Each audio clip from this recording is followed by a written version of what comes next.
Reykjavik, c'est une bonne nouvelle.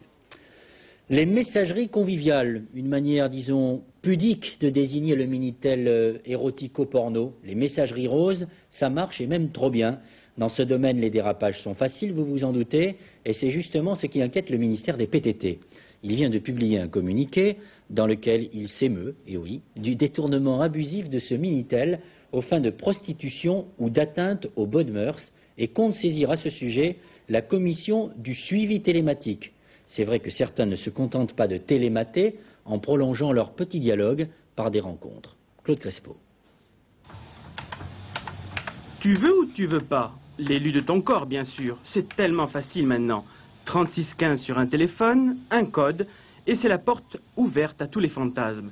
Mais quand ceux-ci sont un peu spéciaux, la morale peut en prendre un coup. Telle la découverte d'un réseau de prostitution d'adolescents dans le sud-ouest. La création de messageries bénéficie d'un vide juridique total. Quiconque dialogue est assuré de l'anonymat le plus complet. Et puis, quelle manne! 77 centimes toutes les 45 secondes, dont 48 tombent dans l'escarcelle du serveur. Il ne faut pas que cet instrument d'échange soit détourné. Mais je crois que c'est très rarement le cas. Il y a effectivement toujours quelques brebis galeuses qui s'immiscent dans le troupeau. Il y a toujours quelques Jane un petit peu trop aguichantes qui cherchent à Tarzan musclé. Mais article 1, rien ne force Tarzan à répondre aux appels de Jane.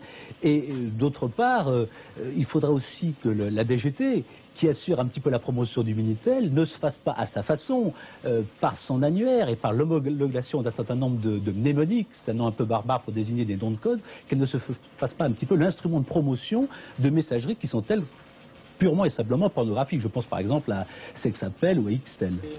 Côté PTT, l'on rejette toute responsabilité, ni complice, ni espion. Il n'est pas question d'espionner. Il est tout au plus question, si nous sommes informés par des usagers ou par la presse d'usage délictueux des moyens de télécommunication, nos directeurs régionaux saisiront la justice en adressant une lettre au procureur de la République du lieu où est installé le serveur. Au rythme de 200 à 300 personnes qui dialoguent par jour et par messagerie, et devant l'absence de responsables, éditeurs ou serveurs, il semblerait que l'onirisme télématique ait encore de belles heures devant lui. Alors,